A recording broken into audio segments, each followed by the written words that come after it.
வணக்கம். இன்னைக்கு உங்களுக்காக கதை சொல்ல வந்திருப்பது வியல் உங்கள் சகி. இன்னைக்கு நம்ம பார்க்க போற கதையின் பெயர் என் கணவன். கதைக்குள்ள போலாமா?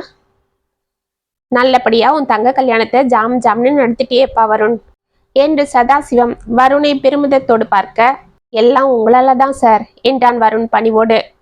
ஆமா ஐயா, எங்க வருண் வேலைக்கு சேர்ந்து 1 வருஷம்தான் ஆகுது. ஆனா அவன் கிட்ட ஒரு தகப்பனை போல அன்பா பழகிறதும், முதலாளி தொழிலாளி என்ற பாகுபாடு இல்லாம அவனை உங்க வீட்டு பிள்ளையா நினைச்சு என் பொண்ணு கல்யாணத்துக்கும் உதவி செஞ்சிருக்கீங்க. நீங்க மட்டும் இல்லைன்னா இந்நேரம் எங்க பொண்ணுக்கு இப்படி ஒரு நல்ல இடத்துல நாங்க கல்யாணம் பண்ணியிருக்க முடியுமா என்று கண்களை துடைத்து கொண்டாள் சுலோச்சனா. அம்மா, இதெல்லாம் என்னால ஒன்றும் இல்லை, உங்க பிள்ளையோட திறமையால தான், அவனோட உண்மைக்கு கிடைச்ச பரிசு தான் இதெல்லாம். ஆனாலும் இப்படி ஒரு தங்கமான பிள்ளைய நீங்க வளர்த்ததுக்கு நாங்க தான் உங்களை பாராட்டணும் என்றார். ஆமா ஐயா, அம்மா அப்பா இல்லாத இவனை நானும் எங்க வீட்டுக்காரரும் எடுத்து வளர்த்த ஒரே நன்றிக்காக இன்னைக்கு எங்க வீட்டுக்காரர் இல்லைன்னாலும் அந்த இடத்துல இருந்து குடும்பத்தை தாங்குறான். என் பொண்ணுக்கும் கல்யாணம் பண்ணி வச்சிருக்கான். இவனை என் வயிற்றுல சுமந்து பெத்தெடுக்கலையன்ற ஒரே குறை தான் எனக்கு என்றாள் சுலோச்சனா. அத்தை, என்ன அத்தை, நான் உங்க வயிற்றுல பிறக்கலைன்னாலும் நான் உங்களை அம்மான்னு கூப்பிடலன்னாலும் நீங்க தான் எனக்கு அம்மா என்று அவளை அணைத்து கொண்டான் வருண். ஆமா வருண், சின்ன வயசுல இருந்து அவங்க தான் உன்னை வளர்க்குறாங்க. ஆனா ஏன் அவங்கள அம்மானு கூப்பிடாம அத்தனை கூப்பிடுற என்று அவனை பார்த்து சிரித்தார் சதாசிவம்.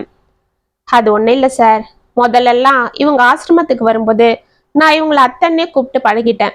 அதுக்கப்புறம் இவங்க என்னை தத்தெடுத்து வந்து தன் பிள்ளையா பார்த்துக்கிட்டாலும் நானும் அவங்கள அம்மா அப்பாவா நினைச்சாலும் என்னவோ தெரியல, அத்தன்னு தான் கூப்பிட தோணும் என்று சிரித்தான். நல்ல புள்ளப்பா நீ.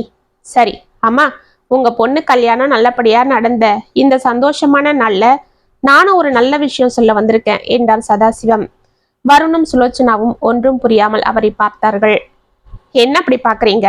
நீங்க உங்க பொண்ணு கல்யாணத்தை நடத்தி சந்தோஷப்படுற மாதிரி நான் என் பொண்ணு கல்யாணத்தை நடத்த போறேன். அப்படியா? ரொம்ப சந்தோஷம் ஐயா. உங்க பொண்ணுக்கு என்ன, நீங்க பெரிய இடத்துல ஜாம் ஜாம்னு கல்யாணத்தை நடத்துவீங்க. செல்வ செழிப்புல வாழ்ந்த அந்த ராஜகுமாரிக்கு கட்டாயமா ஒரு ராஜகுமாரன் தான் வருவான். நீங்க சொல்லுங்க ஐயா, நானும் என் பையனும் நாளே வந்து கல்யாணத்துல எல்லா வேலையும் பார்த்துக்கிறோம் என்றாள் சுலோச்சனா அவளாக. நீங்க நாளே வரணும் தான், ஆனா நீங்க எந்த வேலையும் செய்ய வேண்டாம். வருணு என் பொண்ணு கழுத்துல தாலி கட்டினா போதும் என்றாள் சதாசிவம் சிரித்து கொண்டு. இருவரும் திடுக்கிட்டு அவரை பார்க்க, என்ன அப்படி பாக்குறீங்க? உங்க வருணை எங்க வீட்டு மாப்பிள்ளையை ஆக்கிக்க நான் ஆசைப்படுறேன். ஐயா, உங்க தகுதிக்கு என்று சுலோச்சனா ஏதோ கூற வாயெடுக்க, ஆமா இங்க பாருங்க, தகுதி அந்தஸ்து இதெல்லாம் நீங்க எங்க சொத்து வசதி பணம் நகை நட்டு இதை வச்சு தானே சொல்றீங்க. ஆனா உங்க பையன்கிட்ட இதுக்கும் மேல விலைமதிப்பில்லாத நல்ல குணம் திறமை படிப்பு எல்லாம் இருக்கு. அதுக்கு தான் நானே உங்க வீடு தேடி வந்து சம்மதம் பேசுறேன். சார், அது வந்து வந்து என்று வருண் தயங்க. வருண், நீ எதுக்கு தயங்குறன்னு எனக்கு தெரியும்பா. என் பொண்ணு ரேகாவோட பிடிவாதத்தையும் கோவத்தையும் நினைச்சுதானே நீ சங்கடப்படுற. என்னப்பா செய்யறது, அவளை சின்ன வயசுல இருந்து எந்த குறையும் இல்லாம வளர்க்கணும்னு இப்படி செல்லம் கொடுத்து வளர்த்துட்டேன். அதுதான் அவளுக்கு இன்னைக்கு இந்த பிடிவாதத்துக்கு காரணமாயிடுச்சு. வசதியா வளர்ந்து வசதியானவங்க கூடவே பழகின அவளுக்கு வசதி குறைஞ்சவங்கள பார்த்தா கொஞ்சம் ஏளனும், டக்குன்னு எடுத்தெறிஞ்சு பேசிடுவா. ஆனாலும் அவளுக்குள்ளேயும் சில நல்ல குணங்களும் இருக்கு. அதை நீ தான் வெளியில கொண்டு வந்து அவளை முழுசா மாத்தணும். அது உன்னால தான் முடியும். சார், அதுக்கு இல்ல. இதோ பாரு வருண், எத்தனையோ தொழிலதிபருங்க வசதியானவங்க என் பொண்ணை கட்டிக்க காத்திருந்தாலும் நான் ஏன் உன்னை செலக்ட் பண்றேன்னா நீ தான் அவளை உன் வழிக்கு கொண்டு வர தகுதியானவன்னு தான். அதுவும் இல்லாம அவளுக்கு நடுத்தரமான வாழ்க்கையை பத்தியும் தெரியணும். அவங்க எல்லாரும் பணத்துக்காக எதையும் செய்வாங்க, பணம் ஒண்ணுதான் உங்களுக்கு முக்கியம்னு அவ நினைச்சிட்டு இருக்கிறா. அந்த எண்ணத்தை மாத்தணும். அது உன்னால தான் முடியும். தான் அழகு, தான் பணக்காரி, அதனால எல்லாரும் எனக்கு கட்டுப்பட்டு தான் ஆகணும், எனக்கு கீழே தான் எல்லாருன்னு திமிரோட இருக்கிறா. அவ எண்ணத்தை நீதான் மாத்தணும். அப்படி நீ செஞ்சிட்டா என் பொண்ணு முழுசா நல்ல குணவதியாகிடுவாப்பா. இவ்வளவுதான் அவ பிடிவாதக்காரியா தான்ற அகம்பாவத்தோட இருந்தாலும் இதுவரை எந்த கெட்ட பழக்கமும் அவளுக்கு இல்லை. வசதியான பசங்கன்னா ஃப்ரெண்ட்ஸுங்க கூட ஊர் சுத்துறது, கண்டபடி கெட்ட பழக்கத்துக்கும் போதைக்கும் அடிமையாகிறது, கண்ட பசங்களோட டேட்டிங் போறதுன்னா அவளுக்கு எந்த பழக்கமும் இல்லப்பா. அவ அந்த விஷயத்துல நெருப்பு. அந்த நெருப்ப காட்டு தீயா பரவ விடாம அது 4 பேருக்கு உதவுற விளக்கா ஒளிர செய்ய உன்னாலதான் முடியும் என்றார் சதாசிவம். ஐயா, நீங்க சங்கடப்படாதீங்க, வருண் தான் உங்க வீட்டு மாப்பிள்ளை என்றாள் சுலோச்சனா. அத்தை என்று வருண் பதற, நீ பேசாம இரு. உனக்கு ஒரு வேலையை கொடுத்து உன் தங்க வாழ்க்கைக்கு ஒரு வழியை காட்டி இன்னைக்கு உன்னை கௌரவமா தலை நிமிர்ந்து வாழ வைக்கிற முதலாளி உன்கிட்ட தன் பொண்ணுக்கு வாழ்க்கைக்கு ஒரு வழியை காட்டுன்னு கேட்கிறாரு. அந்த பொண்ணை நீ உன் வாழ்க்கை துணையை ஏத்துக்கிட்டு தான் ஆகணும் என்று கூறியவள், ஐயா, உங்க பொண்ணு எங்க வருணை கல்யாணம் பண்ணிக்க சம்மதிப்பாளா என்று தயங்கினாள். அம்மா, என் பொண்ணு இவ்வளவுலாம் பிடிவாதமா இருந்தாலும் எல்லாரையும் எழுத்தறிஞ்சு பேசினாலும் நான் அவளுக்கு அவ்வளவு அன்பு. நான் ஒன்னு கண்டிஷனா சொல்லிட்டா அது அவளுக்கு பிடிக்கலனாலும் ஏத்துப்பா. இப்படி எல்லா விஷயத்திலையும் அவளை கண்டிச்சு வளர்க்காததாலதான் இன்னைக்கு அவ இப்படி ஆகிட்டா என்றார். சரி ஐயா, நீங்க கவலைப்படாதீங்க. எல்லார்கிட்டையும் ஒரு நல்ல குணமும் இருக்கும், ஒரு கெட்ட குணமும் இருக்கும். அதுல எதை நம்ம அதிகமா வெளியில காமிச்சுக்கிறோமோ அதுதான் உங்க குணம்னு எல்லாரும் நினைச்சுக்கிறாங்க. அது போல செல்லமா வளர்ந்த உங்க பொண்ணுக்கு பிடிவாத குணமும் கோபமும் இருக்கு. அதை சரி பண்ணி அவளோட மற்றொரு பக்கத்தையும் கொண்டு வர வச்சிடுவான் எங்க வருண் என்றாள் சுலோச்சனா. அது போதும்மா, இப்பதான் என் மனசு நிறைஞ்சிருக்கு என்றார் சதாசிவம். வருண் முகத்தில் மட்டும் குழப்பம் இருந்தது. காரை விட்டு இறங்கிய சதாசிவம் இந்த சந்தோஷ செய்தியை ரேகாவிடம் கூற உற்சாகத்தோடு உள்ளே செல்ல, உள்ளே பலார் என்று அறிவிழும் சத்தம் கேட்டது. பதறிக்கொண்டு அவர் செல்ல, ரேகா கோபத்தோடு பணியால் சங்கரை முறைத்து கொண்டு நின்றாள். சங்கர் பயத்தோடு கன்னத்தை பிடித்து கொண்டு நின்று கொண்டிருந்தான். என்னம்மா ரேகா, என்னாச்சு என்று கேட்டுக்கொண்டே சதாசிவம் அங்கு சென்றார். அப்பா, இந்த பிச்சைக்காரன் ஆஃப்டால் நம்ம கிட்ட கை நீட்டி சம்பளம் வாங்குற வேலைக்காரன் காஃபி கொடுக்கும் போது என் கையை தொட்டு கொடுக்கறான் என்று கத்தினாள். ஐயா, இல்ல ஐயா, நான் காபி கொடுக்கும் போது அம்மா தான் செல்போனை கீழே வச்சிட்டு இருந்தாங்க. அந்த நேரத்துல என் கை லேசா அவங்க கையில பட்டுடுச்சு, அதுக்கு என்று தலையை குனிந்து கொண்டான். என்ன ரேகா இது? சரி, நீ போப்பா, போய் வேலையை பாரு என்றார். அதெல்லாம் ஒண்ணு வேண்டாம். இந்த ராஸ்கல் இன்னையிலிருந்து என் கண்ணிலேயே படக்கூடாது. இவனை இப்பவே வெளியில போக சொல்லுங்க. இனிமேலும் இவங்க வேலைக்கு வேண்டாம். இவனுக்கு கொடுக்க வேண்டிய பணத்தை செட்டில் பண்ணி அனுப்புங்க. என்னம்மா, இந்த சின்ன விஷயத்துக்கு அவனை வேலையை விட்டு எடுக்க சொல்ற? பாவம். அப்பா போதும், ஏதாவது சென்டிமெண்டா பேசி என்னை கடுப்பேத்தாதீங்க என்று தனது தந்தை பார்த்து கத்திவிட்டு, ஏய் போட வெளியில என்று சங்கரை பார்த்து முடித்தாள். அடி வாங்கிய அவமானத்தால் கூனி குறுகி போய் நின்றிருந்த சங்கர் சுற்றி நின்று தன்னை பார்த்து கொண்டிருந்த பணியாட்களை பார்த்துவிட்டு அமைதியாக வெளியே சென்றார். என்ன இங்க வேடிக்கை? எல்லாரும் போய் வேலையை பாருங்க என்று அவர்களை பார்த்து கத்தினாள் ரேகா. அனைவரும் அமைதியாக உள்ளே செல்ல ஆவேசமாக தொப்பன சோஃபாவில் அமர்ந்தாள்.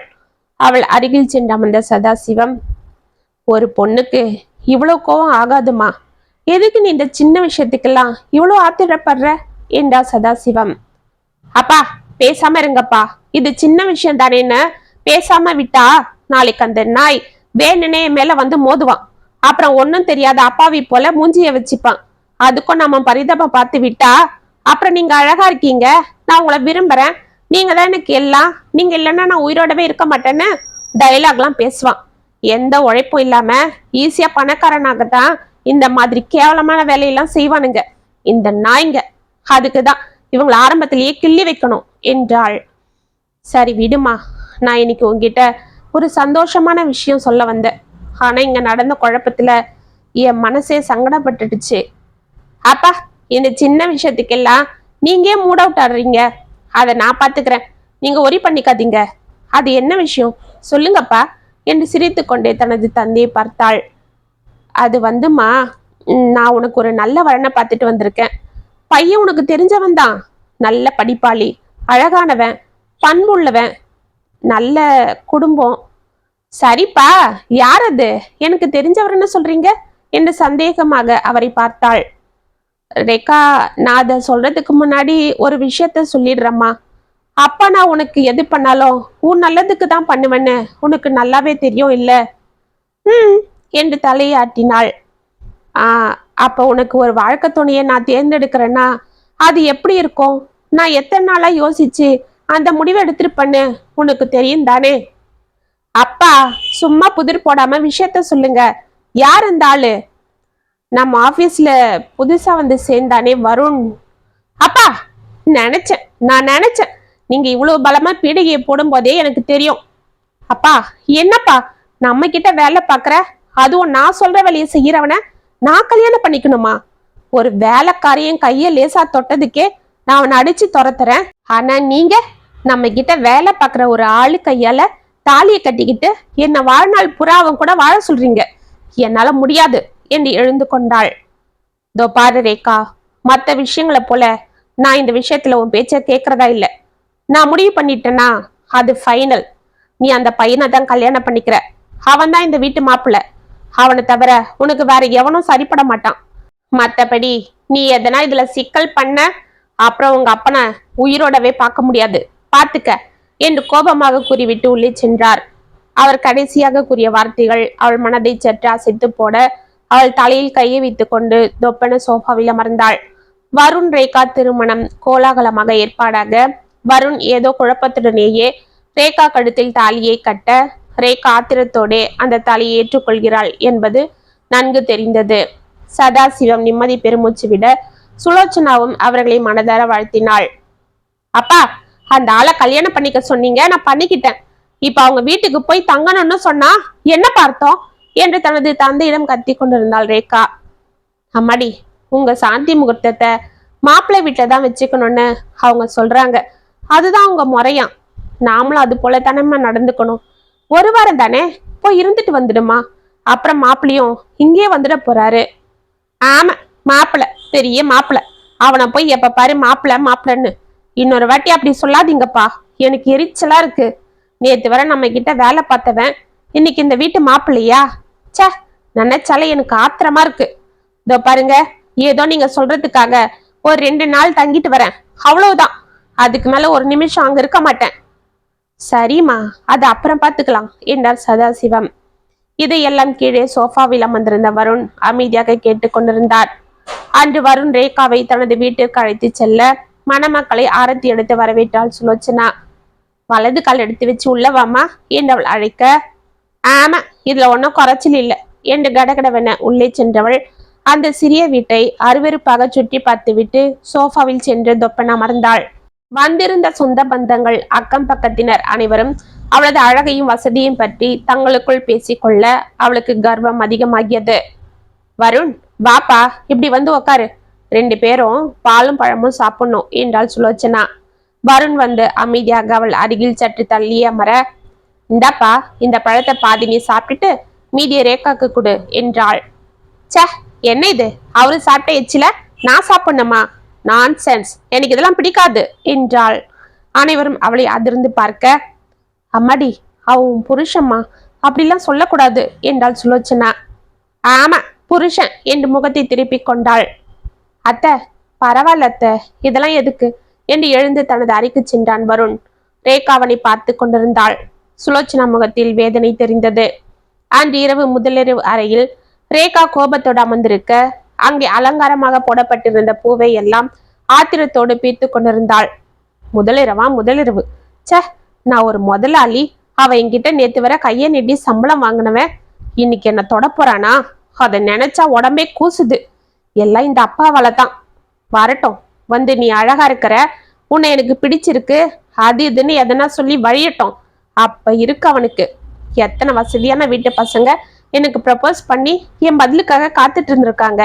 நான் அவங்க கிட்ட ஒரு வார்த்தை பேச மாட்டேனான்னு தவ இருந்திருக்காங்க, கெஞ்சி இருக்காங்க.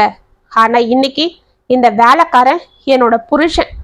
வந்து டைலாக்லாம் பேசி என்கிட்ட வழியறத நான் சகிச்சுக்கணுமா என்ற ஆத்திரத்தோடு அவள் மனதில் புலம்பிக் கொண்டிருக்க வருண் அமைதியாக உள்ளே வந்து கட்டிலில் இருந்த தலையணையும் பெட்ஷீட்டையும் எடுத்துக்கொண்டு வெளியே சென்றான்.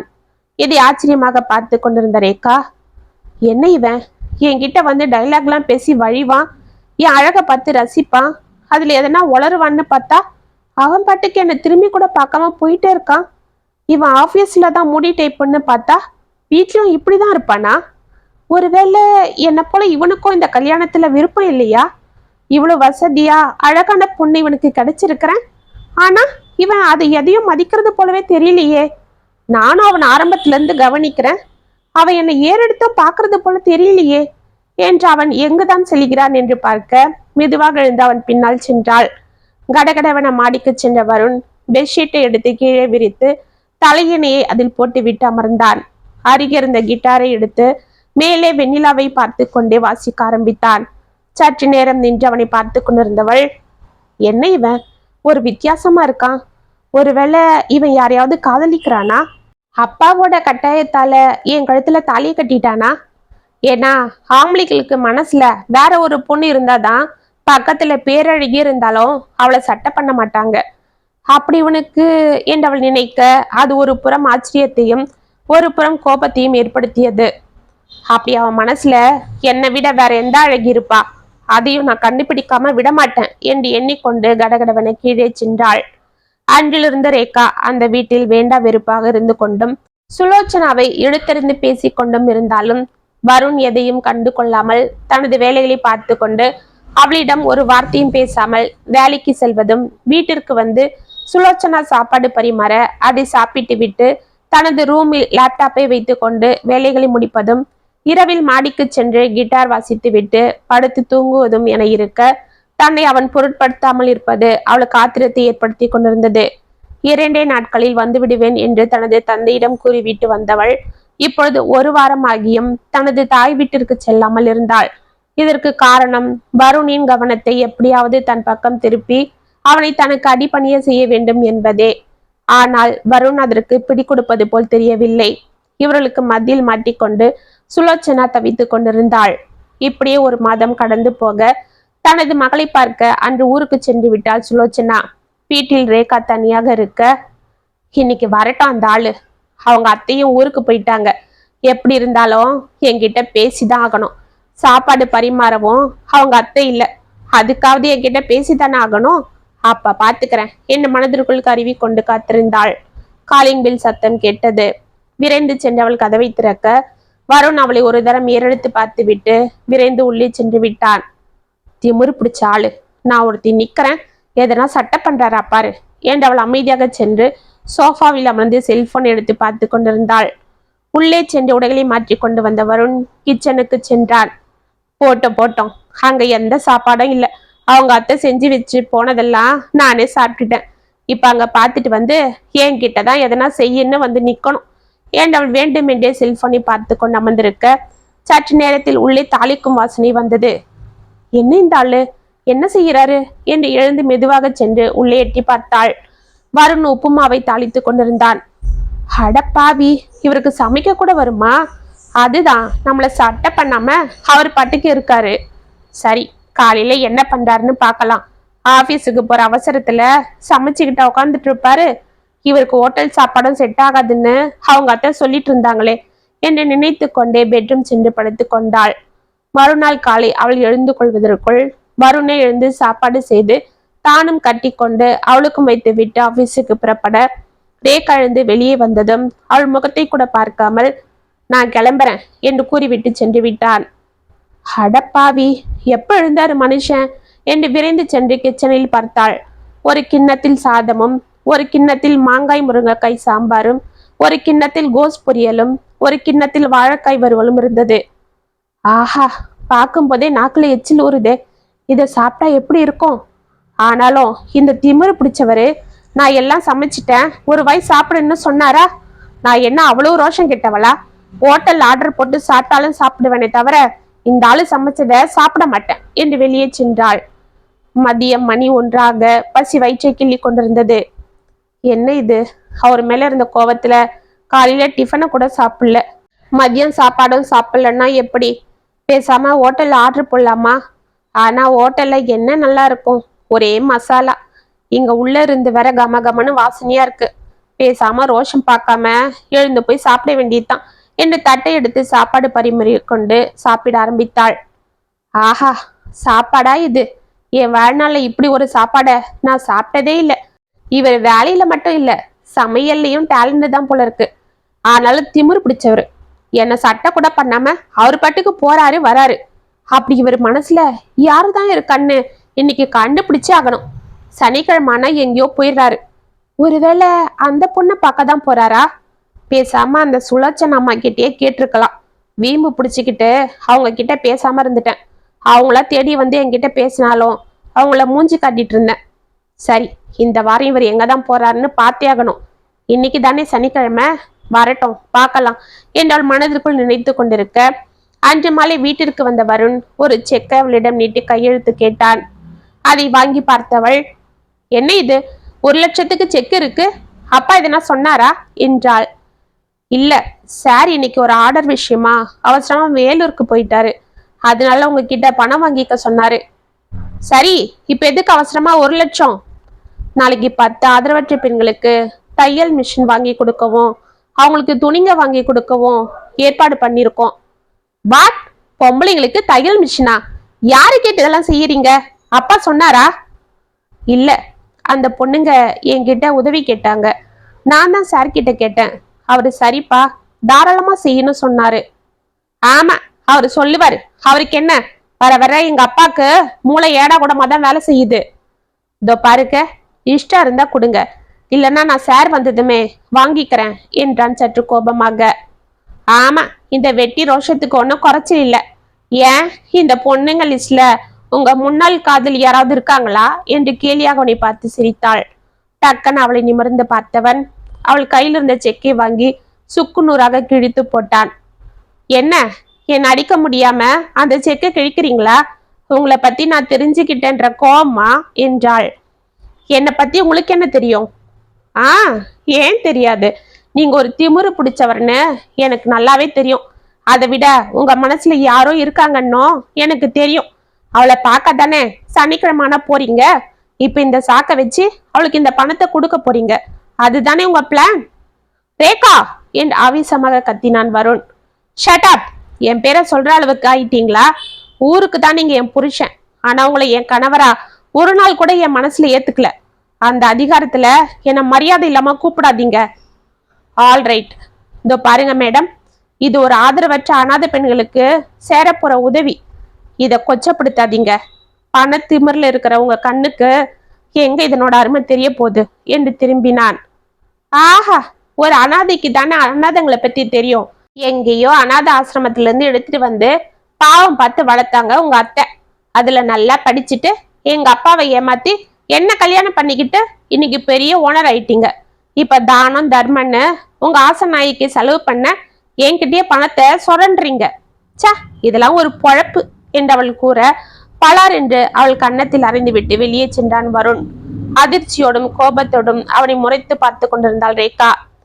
உனக்கு என்ன திமிரு இருந்தா மாப்பிள்ளைய பார்த்து இப்படி ஒரு கேள்வி கேட்டிருப்ப? அவர் அந்த சுலோச்சனா அம்மாவை தன்னோட தாய போல பாக்குறாரு, அவங்க பொண்ண சொந்த தங்க போல பாக்குறாரு. அவரை போய் அனாதை அது இதுன்னு கேவலப்படுத்திருக்க. அப்படியே அந்த புள்ள அனாதன்னாலும் இப்போ உன் கழுத்துல தாலி கட்டி இருக்காரு உன் புருஷன், அவர் எப்படி அனாதாக முடியும் என்று கத்தினார் சதாசிவம். அப்பா போதும் நிறுத்துங்க, அந்த ஆள் அனாதை தான், அது மட்டும் இல்ல திமிரு பிடிச்சவரு. உங்களை நல்லா ஏமாத்தி தன்னோட காதலிக்கு செலவு பண்ண உதவி அதுன்னு பணத்தை கேட்கிறாரு. நீங்களும் அந்த அனாதைக்கு என்றவள் மேலும் பேசுவதற்குள் பாலார் என்று அவள் கன்னத்தில் அறிந்த சதாசிவம், யார பார்த்து அனாதைன்னு சொல்ற? அவன் மட்டும் அனாதை, நீயும் தான் அனாதை என்றார். அப்பா என்று ரேகா அதிர்ந்து நிற்க, ஆமா நீ அனாதை தான். கல்யாணம் ஆகி ரொம்ப வருஷம் ஆகியும் குழந்தை இல்லாத நாங்க உன்னை பாபா குருகுலத்திலிருந்து தத்தெடுத்து வளர்த்தோம். என் மனைவி உன் மேல ரொம்ப பாசமா இருப்பா. நானும் உன்னை பெத்த பொண்ணு போலவே பார்க்க ஆரம்பிச்சிட்டேன். உனக்கு இந்த விஷயம் கடைசி வரை தெரியக்கூடாதுன்னு என் மனைவி என்கிட்ட சத்தியம் வாங்கிக்கிட்டா. ஆனா இன்னைக்கு உன்னோட ஆணவத்தால அதை ஏன் வாயாலேயே சொல்ல வச்சுட்ட.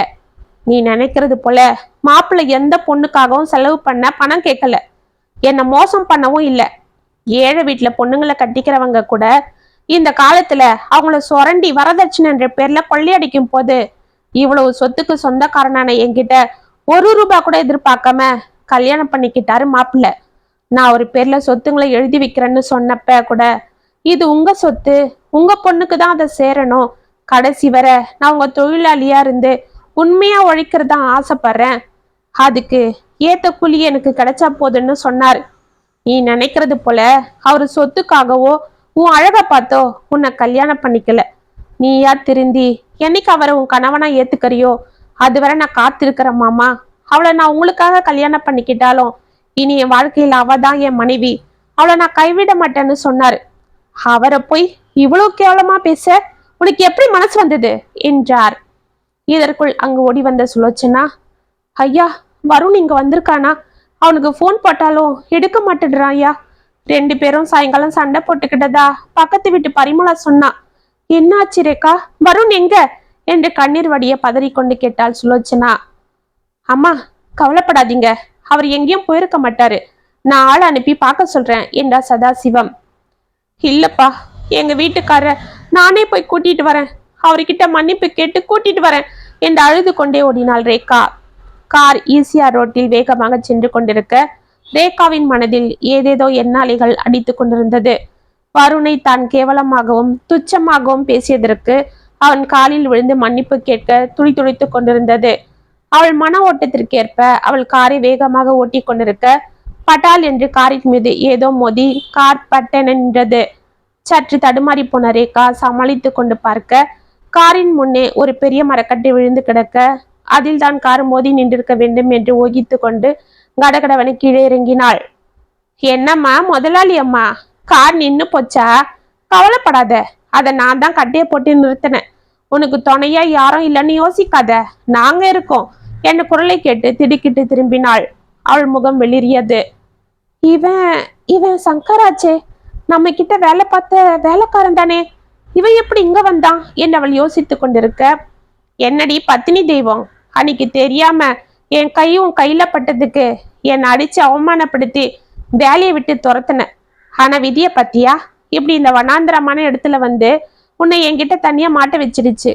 உன்னை நான் என்ன வேணாலும் பண்ணலாம், இங்க யாரும் கேட்க மாட்டாங்க, ஏன்னா இது எங்க ஏரியா, இவங்களாம் என்னோட கூட்டாளிங்க என்று அவன் கூறிக்கொண்டே அவள் அருகில் வந்து கையை பிடிக்க, ஏய் விடுடா என்று அலறினாள் ரேகா.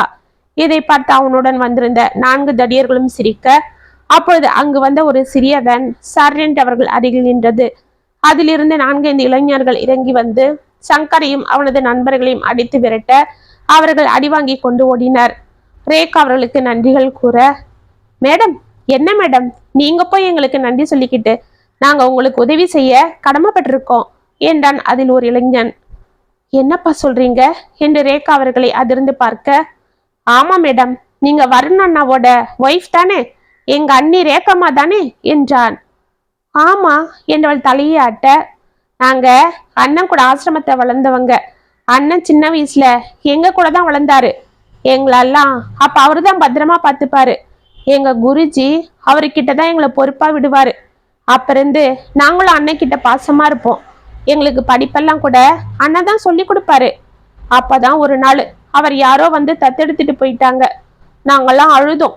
அப்ப அந்த அண்ணன் கவலைப்படாதீங்க, நான் உங்களை வாரம் வந்து பாத்துக்கிறேன்னு சொன்னாரு.